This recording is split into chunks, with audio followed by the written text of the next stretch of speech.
Welcome back, everybody, to the daily show where I'll be breaking down the big mega cap stocks. So, before we get started, please hit that like button, and that is greatly appreciated. And if you're new here, definitely consider subscribing. Now, if you're really serious about trading and you want to do this full time and you want to get daily trade ideas, swing trade ideas, live trading, and all kinds of long term and short term setups, definitely check out my link down below in the description for Patreon. And now let's get right into the market.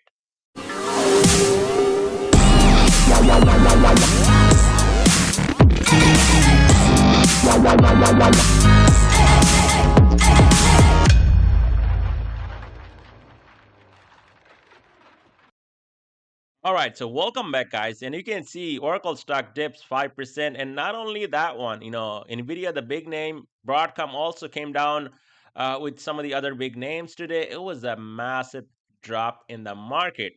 Now, you can see what market did today. Dow was actually down 0.47%, still holding up.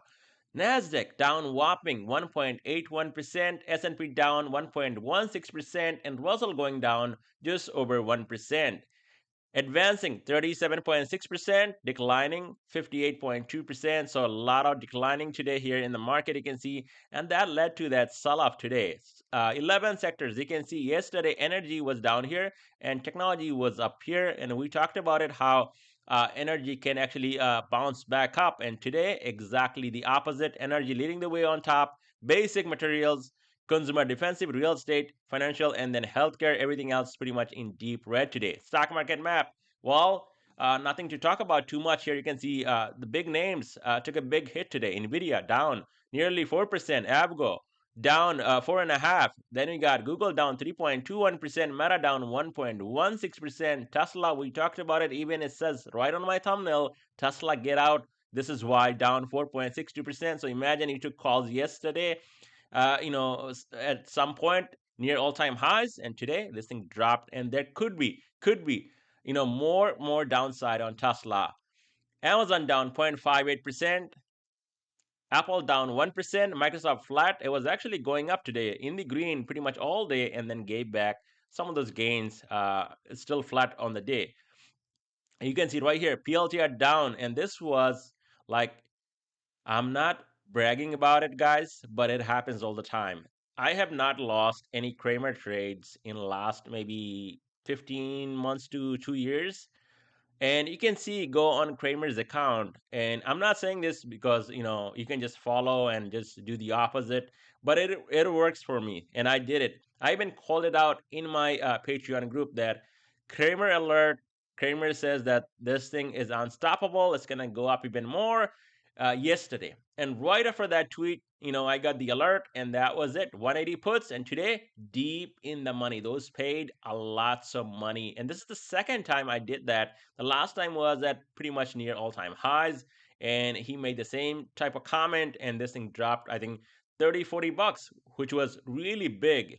Oracle, 5.40%. You can see energy stocks are lighting up in the green, so that's good for energy. Now, we do have some data coming out tomorrow, guys.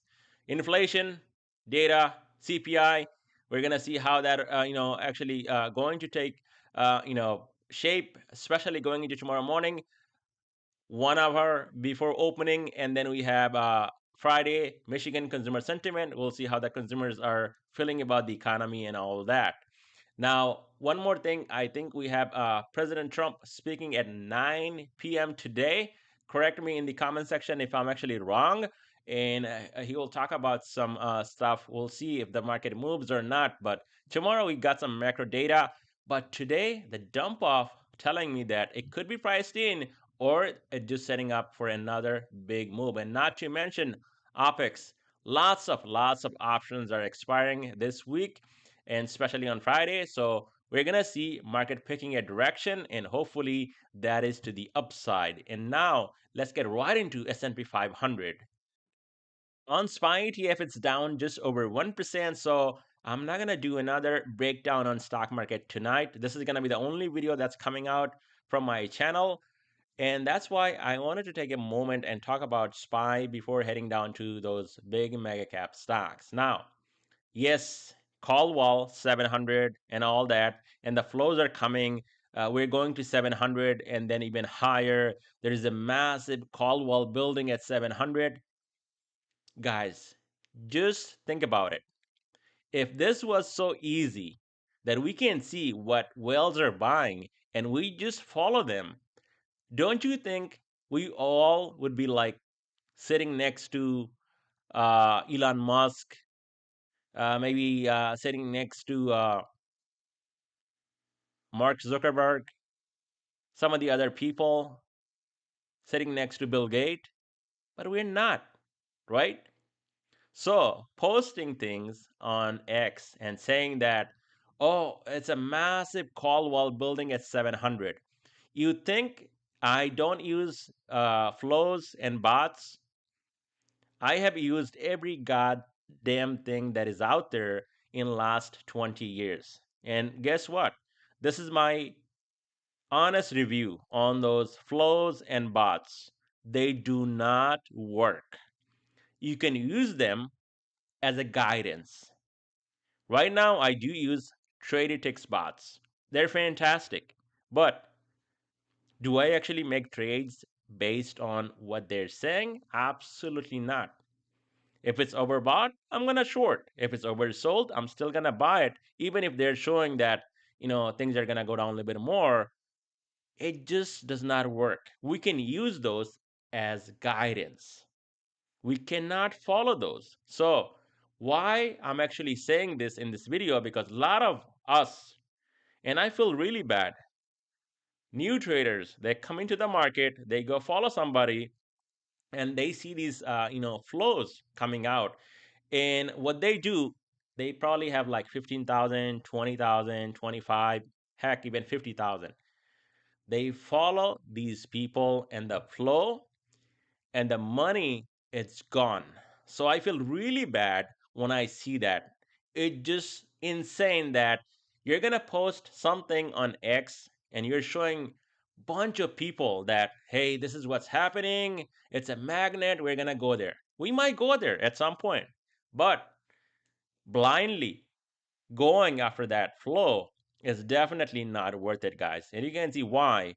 Technicals, they work. You need to follow your technicals and how the chart is looking. What I said last night on stock market, that a lot of overhead supply. We traded about 3 weeks up here, right? And that 680, 679 was holding up until yesterday. We did close below that level.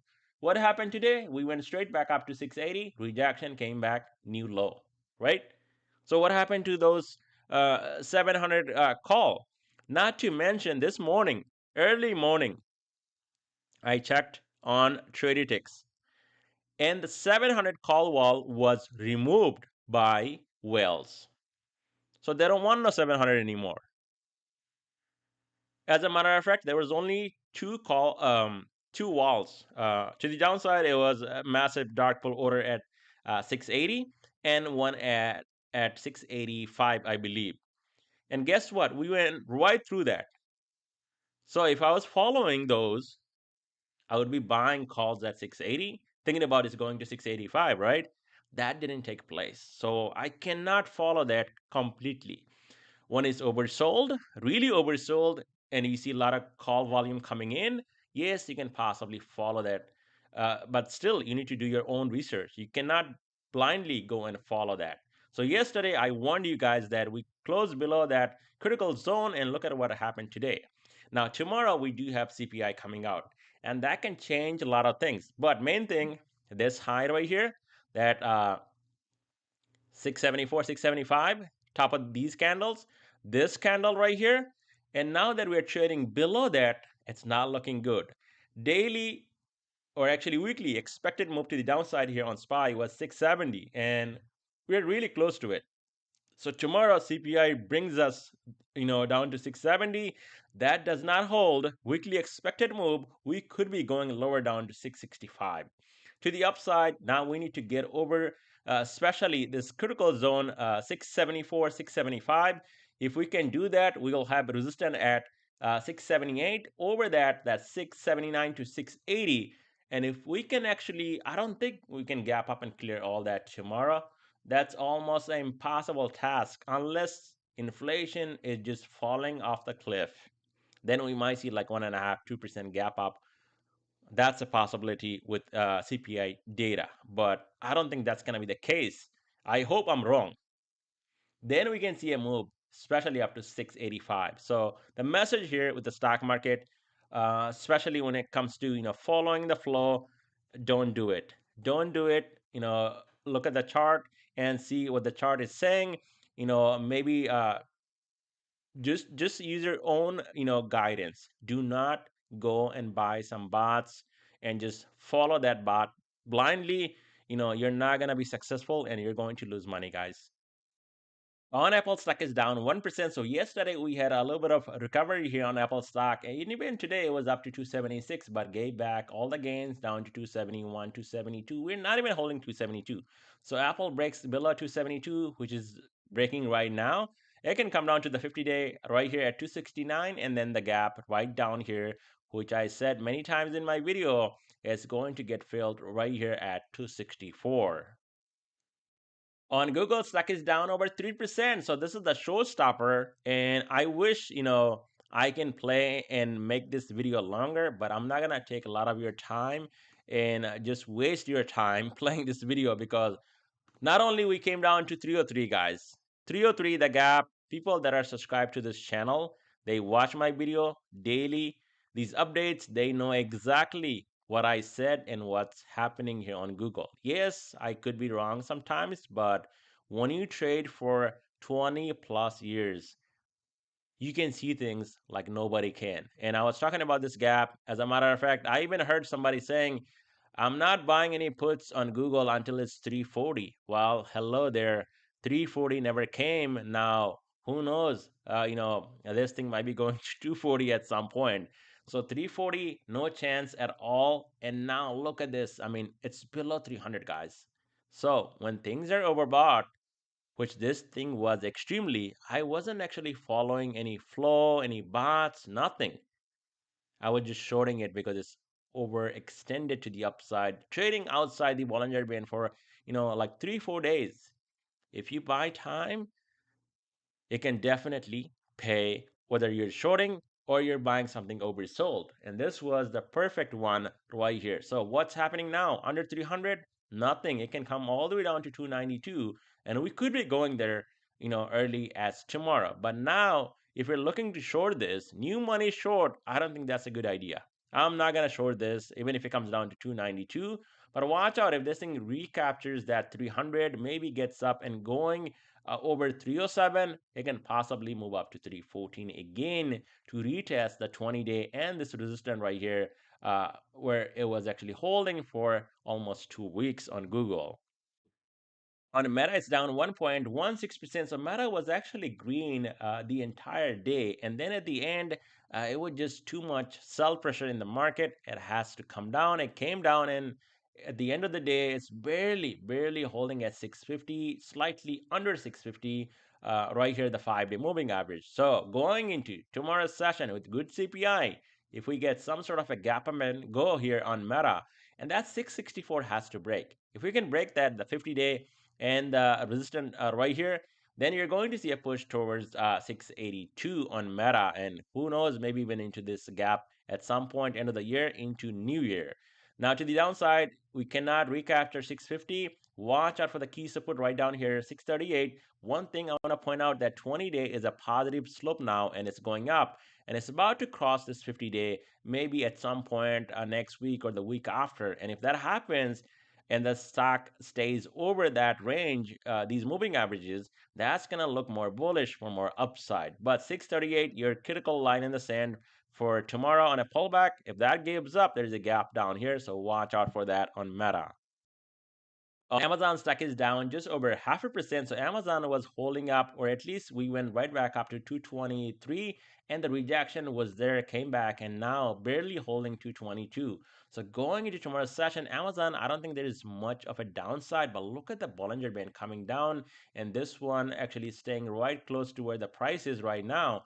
So I think we're gonna see something big happening here on Amazon very soon, just like on Microsoft. So 223, we can reclaim, recapture. Watch out for a move up to 227, 229.24, and over that, 233. If this thing does not hold at 222, we could be pulling back into 217.61 and then 215, all the way down to even 211 and then 207. On Microsoft, it's absolutely flat on the day. So something is brewing, guys. And again, you can see today it came up to that 480 range. We actually broke above this negative sloping 5 day. And then how the market was reacting. Obviously, even though the stock is looking good, there's a lot of, call buying behind it. It just cannot go up if the market itself coming down completely. So everything was coming down. It just couldn't hold. Otherwise it could have been a nice green day, possibly over 480. We got the rejection there, came back, and now not even holding the 5 days. So both rejection at 480, also rejection at right here, this 477.87, and now back down to 476, just where we closed last night. So if this thing can get over these levels right here, we might get to see a move up to this gap 488.5 right here. And something is coiling up here, guys. You can see the Bollinger Band on top coming down, the lower one going up and going pretty flat, and the price is just going back and forth right in between right here. So whenever that happens, something big is coming in. This thing is actually, if you look at it, weekly lower Bollinger Band is sitting right here. So, and then the second thing was, you can see this critical support right here, that weekly support, 468 to 470. It came down multiple times, and buyers, they were buying the dips on Microsoft. So I think it's a good spot. As long as that holds, we could see a big move in the future. And in the short term, maybe 488 to even 505 to close this gap. But we have to wait and see what it does next couple sessions. If we can actually get that break over, especially the first one would be breaking over these two moving averages, and that would be staying over 480. On Tesla stock is down 4.62%, so massive dump off, and there could be even more coming very soon. Now, I know people that were actually holding calls on Tesla, and I don't have anything against you guys. If you make money, I'm happy. But as a technical trader, when I see these kind of things, yesterday what I said, do not chase Tesla, get out. And you can see the result. Gave back $23 and still going down. Now, when Tesla goes up, guess who comes first and starts selling? Elon Musk himself, his family members. That's how they make money. You think they make money off of these Tesla cars? Absolutely not. Elon Musk is known for this thing right here, Tesla. Early investors, when Tesla was like nothing, whoever invested, they made billions of dollars from Tesla, including Elon Musk. So when Tesla goes up like this, I have seen it many, many times, 2, 3, 5 days, maybe even a week later, crashing down and giving back all the gains. And this gap possibly will get filled early as tomorrow morning here on Tesla. Now, same thing with flows. There were a lot of hype. Oh, 550 calls. Not only that, 600 calls, 650, 700 calls on Tesla. Who's gonna buy it up here? You think any hedge fund gonna come up and buy this up here for more upside? No.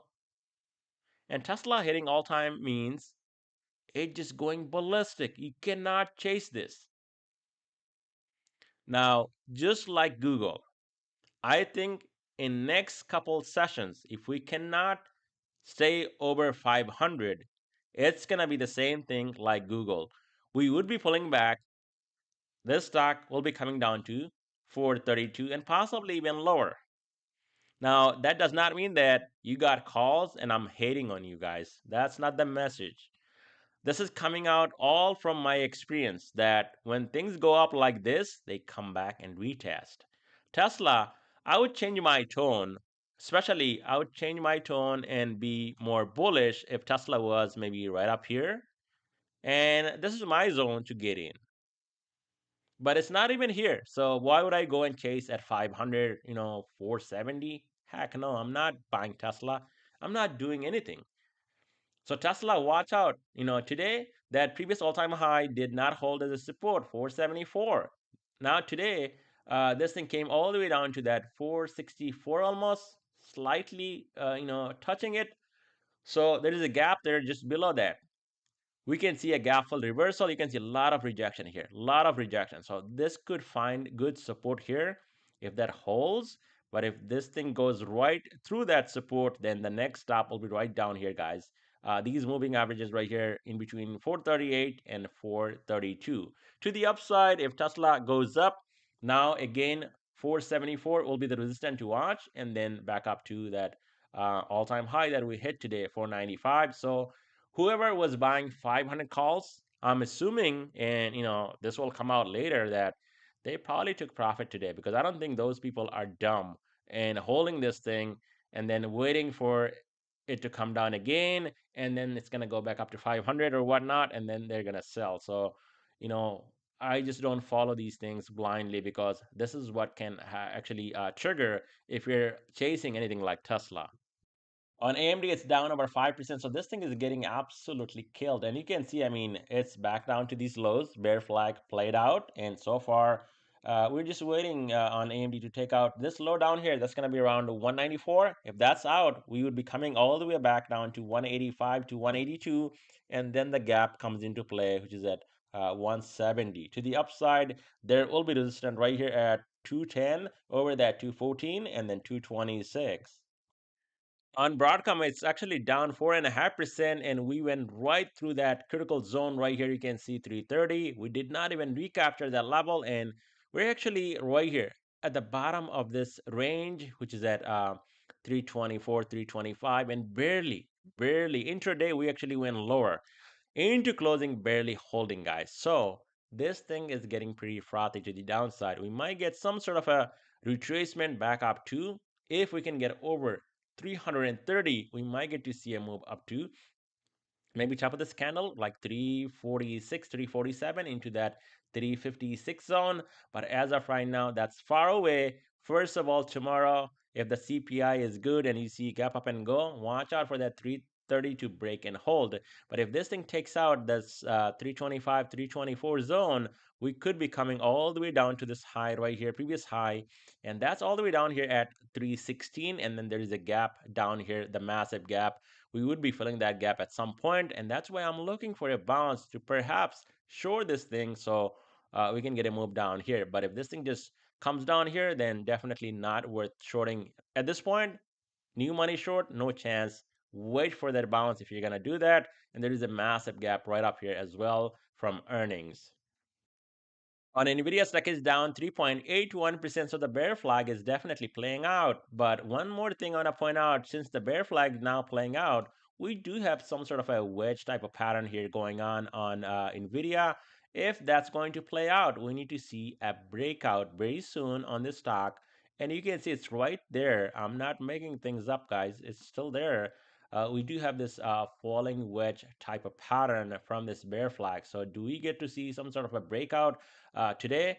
I mean, now 174 has to break. If that breaks, that's going to be a breakout. As long as it stays over that, we might be going up to that 178 to possibly even 180 to 184. But as of right now, I mean, this thing is just a falling knife. Now, yes, a lot of people are posting, and I can see that, and that's why I don't mention that too many times, because when a lot of people are watching one thing, it's gonna do the opposite. This head and shoulder or the double top pattern, you can see left shoulder, head, right shoulder. Now, this thing is just breaking down as of right now. But knowing NVIDIA, it can do it, and it can do it fast and easy. So just because Nvidia coming down does not mean that we go and short now. And this thing is nothing but a buying opportunity as of right now. So watch out, Nvidia can recapture. I mean, we pretty much retesting this bottom of the range right here, 169, 170. If that's out, we could be going down, a little bit more, maybe into 160s. But I think we're going to see some sort of a retracement bounce. And then if this thing gets out of this wedge pattern, we could be going up even higher. So tomorrow, 169 to 170, that's going to be a crucial level to hold. If this thing gets over 174, that's when you'll see Nvidia going up to 178 to 180, possibly even 184. but I just don't see that happening this week. I mean, that's going to be another $10, $14 move unless there is some catalyst on Nvidia. So Netflix up only 0.23%. It was up over 2%, which is disappointing for a lot of people, including myself, that again we got a rejection at 97. It came back and just barely holding just over 94. So Netflix, if things are going to happen, we need to get over 97. Even with good news, we couldn't get over, but I get it. The market wasn't actually supporting this. Everything was down, so Netflix gave back all those gains. It was holding pretty much all day up until I think 2:33 p.m., and that's when it started to go down. So 97 breaks and holds. That's when game on for a move up to 100 and possibly even higher. 94 needs to hold, otherwise Netflix might be pulling back all the way down to 91.7. And that is all I have for you guys in this video. Thank you so much for watching, guys.